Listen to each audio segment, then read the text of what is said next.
A'udhu billahi minash shaitanir rajim. Bismillahir rahmanir rahim. Dear students of class 9th of HS Czech Sarmarag, Assalamu alaikum to all of you. Dear students, today we are going to read a poem titled On Killing a Tree. This poem is written by a famous poet, Giv Patel.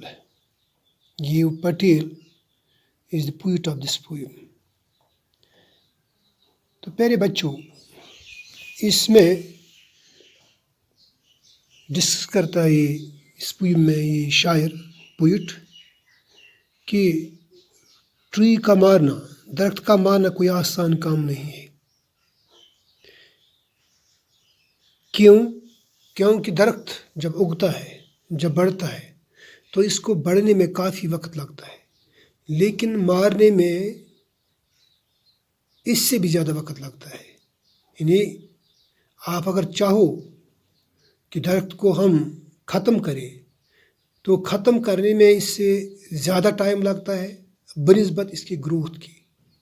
तो ये हम यहाँ पढ़ते हैं। तो आइए प्यारे बच्चों, हम शुरू करते हैं। It takes much time to kill a tree, not a simple job of the knife. Not a simple job of the knife will do.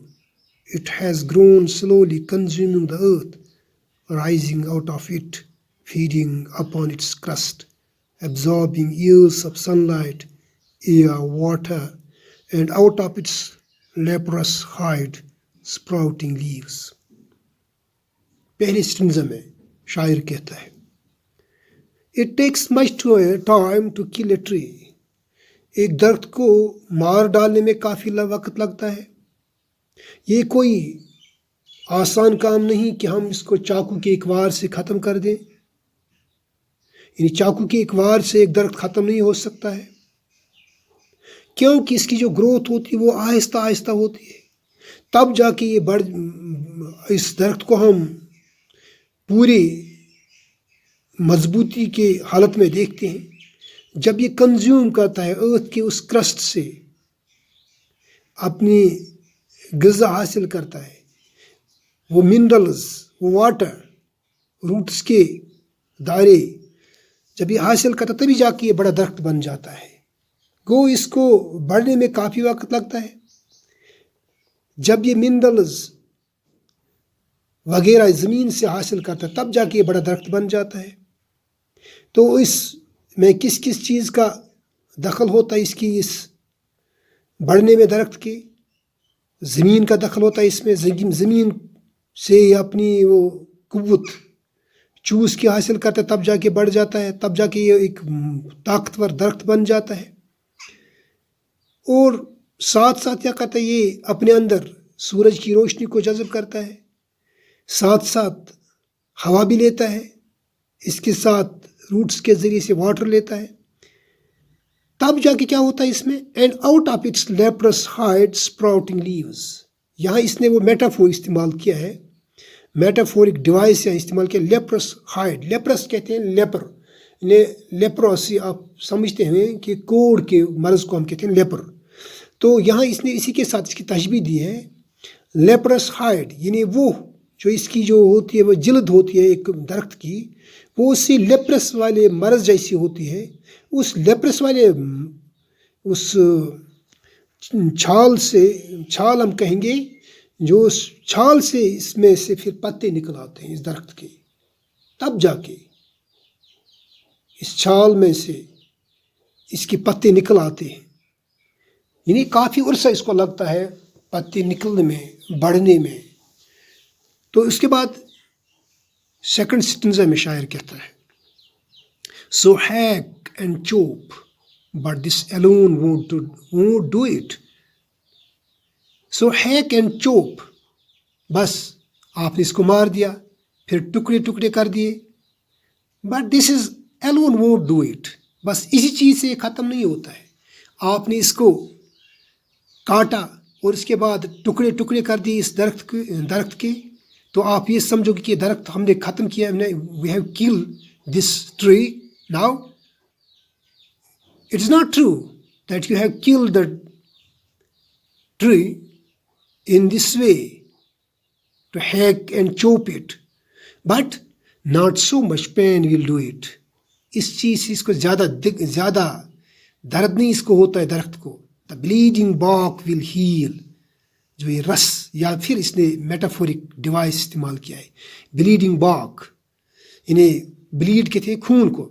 इसने जो रस निकलता है, सेब जो निकलता है इस दरख्त से, उसी को इसने ब्लीडिंग से तशबीह दी है.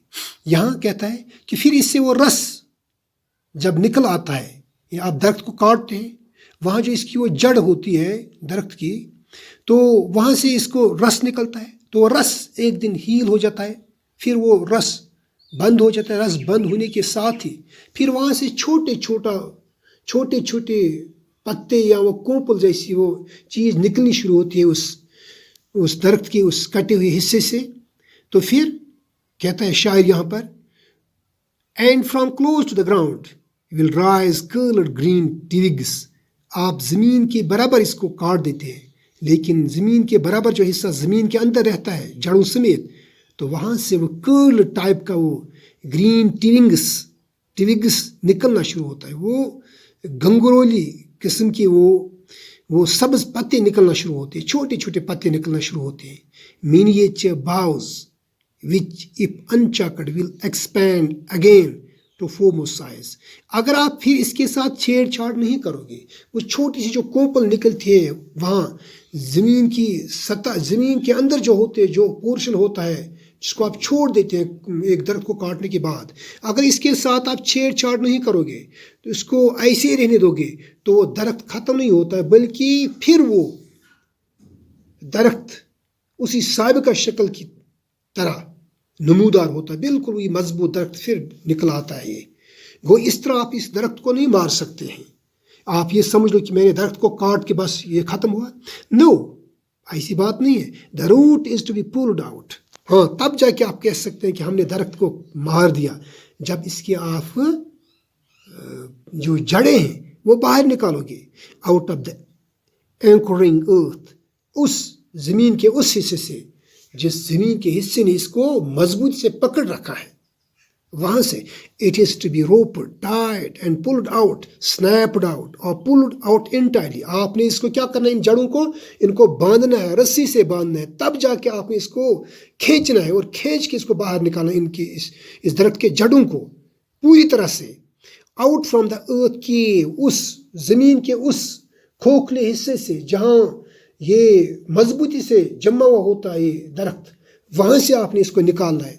तब जाके क्या होगा, and string of the tree exposed, यानी पूरी तरह से आपको इस जब बाहर निकालोगे ज़मीन से इस हिस्से को, दरख्त के इस हिस्से को, तो आप तब क्या, यानी इसको एक्सपोज करोगे बाहर, जो छुपा हुआ है, बाहर जो छुपा हुआ था ये हिस्सा ज़मीन के अंदर. The source white and wet, the most sensitive hidden for years inside the earth. ये वो हिस्सा हो, संजीदा किस्म का हिस्सा होता, पार्ट होता है दरख्त का, वहाँ सेंसिटिव टाइप ऑफ पार्ट ये अर्थ में होता है दरख्त का. बाहर निकालोगे जो सफ़ेद होता है और गीला होता है, पानी इससे टपकता रहता है इन जड़ों से. इसको बाहर निकालोगे ये वाइट किस्म का होता है, पानी इससे टपकता रहता है. तो ये हिस्सा जो होता है ये ज़मीन से पानी हासिल करके चूस के ज़मीन से, तब जाके ये एक मजबूत दरख्त बन जाता है. The most sensitive hidden for years inside earth, जो ये वहाँ छुपा हुआ था, काफ़ी अरसे से ज़मीन में छुपा हुआ था, इसको आप बाहर निकालोगे तो फिर then the matter of scorching and choking in sun and air, browning, hardening, twisting, weathering, and then it is done. तब आप बाहर निकालोगे जड़ों समेत इस दरख्त को एक मजबूत रस्सी से बांध कर, तो फिर आपने इंतज़ार करना है कि इसके जो जड़ें हैं वो सूख जाए. जब वो सूख जाती हैं, उनका कलर चेंज होता है, ब्राउन कलर में वो चेंज होती हैं ये जड़ें, तब जाके जब ये मुरझाता है, तब आप कह सकते हैं कि मैंने अब काम किया, कि मैंने दरख्त को काटा. वो इसको आपको बहुत सा टाइम काटने में सर्फ होता है. तो यहाँ ये प्यारे बच्चों, ये हमें समझने की कोशिश करनी चाहिए कि दरख्त कितनी फ़ायदेमंद हैं हमारी इस माहौल के लिए, किस तरीके से ये दरख्त ہمارے ماحول کو فائدہ پہنچاتے ہیں، تو ہمیں چاہیے کہ ہم ایزیلی اس کو بالکل یہ آسان کام نہ سمجھے کہ ہم جب مرضی ہو تو ہم درخت کو کاٹ دیں گے، ختم کر دیں گے. تو ایسا نہیں کرنا چاہیے، بلکہ ہمیں درختوں کی پروٹیکشن کرنی چاہیے، انہیں پروٹیکشن دینی چاہیے، ان کی حفاظت کرنی چاہیے اور زیادہ سے درخت لگانے چاہیے، کیونکہ درخت کا ایک اہم رول ہے ہماری اس ماحول میں. تو بچوں آج اتنا ہی ہے، تو کل اس کی ایکسرسائز ہم کرتے ہیں. تو دیجیے اجازت. السلام علیکم ورحمۃ اللہ.